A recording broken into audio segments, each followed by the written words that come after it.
A date with the abyss, Haley.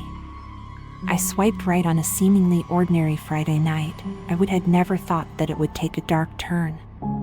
The app matched me with someone named Alex. We instantly took a liking to each other, and we spent a month texting. We finally decided to meet on a fine weekend. After a few charming exchanges, Alex and I decided to meet at her place for our first date. Her profile seemed genuine, and she looked lovely and bubbly in all her pictures. But the vibe became uneasy the moment I walked through her front door. I was taken aback. Dark paintings, spooky masks, and an odd collection of old dolls with lifeless eyes were among the unsettling elements in the living room. I tried to brush off the initial discomfort, figuring Alex was into eccentric things. Alex's behavior grew more and more unpredictable as the evening wore on. She kept whispering about a spooky past and a family curse that afflicted her house. And then she kept staring at me with an uncomfortable intensity as I tried to refocus the conversation on safer topics. I was already feeling flustered. This wasn't what I expected to be. Alex suggested a tour of the house, and against my better judgment, I agreed. The floorboards creaked with a sorrowful tune as she guided me through dimly lit passageways filled with creepy, disturbing objects. With every step I took, my breath shortened as my uneasiness increased. The temperature dropped as soon as we entered the basement, and there was an overpowering stench. I caught a peek of a random unsettling tools in the flickering light, including corroded chains, tattered ropes, and an old leather chair that looked more at home in a torture chamber than a suburban house. Alex's expression changed, her eyes shining with a perverse enthusiasm. She revealed a secret chamber with a hidden door that, according to her, contained the key to lifting the family curse. I was terrified, but my curiosity kept me by her side. I flinched when the door cracked open, revealing a chamber full with strange symbols and a hideous altar. Alex's behavior grew more erratic and ultimately insane. I wasn't sure how to react, but I panicked. She described a demonic ceremony involving an old book and a sacrifice that had to be carried out. With my heart racing, I tried to excuse myself, but Alex's hold tightened, exposing a frantic strength beneath her obviously fragile facade. With a knife in her hand and an obvious look of insanity in her eyes, the situation escalated into a nightmare.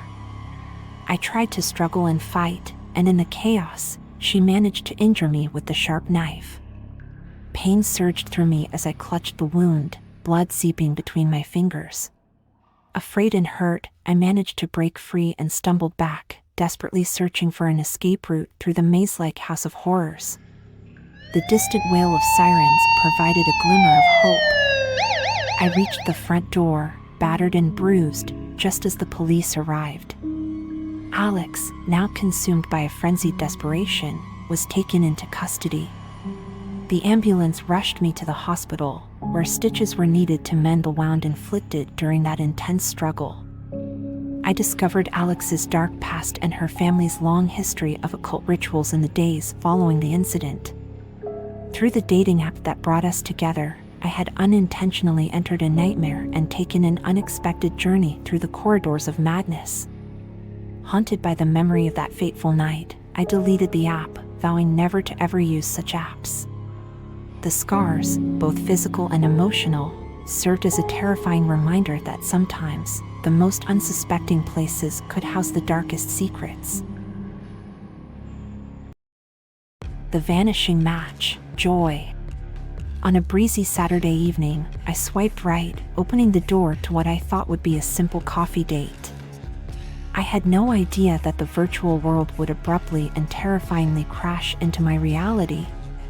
We arranged to meet at a nearby coffee shop after exchanging messages with Jim for a few days.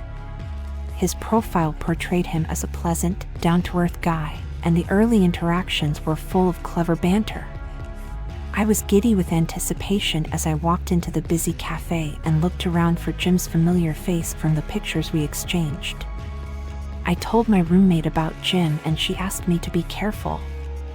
I assured her it was nothing to worry about. His smile was so contagious that we had no trouble chatting over steaming coffee when he arrived. I felt comfortable with Jim right away because of his charming personality, and I ended up enjoying our time together. Then he suggested we go to a hip underground bar he knew, and I enthusiastically agreed. The bar had a spooky vibe about it and was dimly lighted. Jim's demeanor changed when we took our beverages. He became increasingly possessive, insisting that we explore a secluded part of the bar away from prying eyes.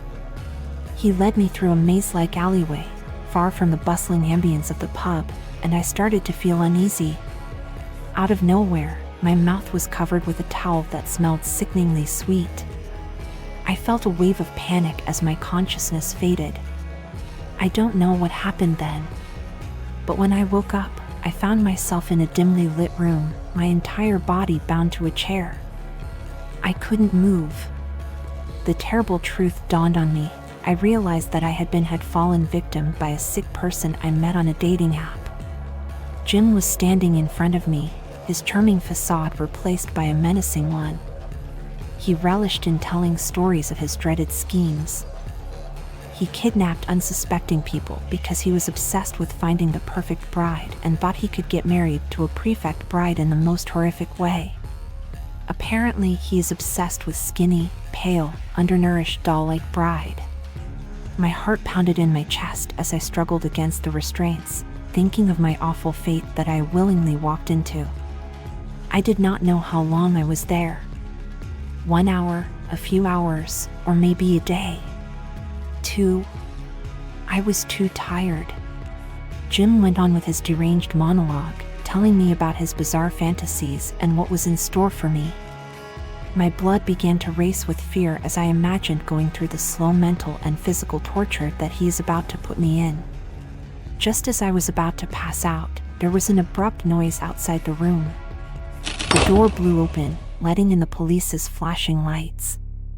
They had come to this dark den via a sting operation.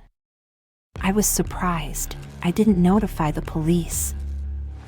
Turns out, my roommate had been worried about me and had made a police report. Jim was captured in the following chaos, and I managed to escape my captor's terrifying clutch. Initially a place to meet people, the dating app had now turned into a place to spread unspeakable cruelty. I was very thankful. If it wasn't for her, I would have been a victim to that deranged predator.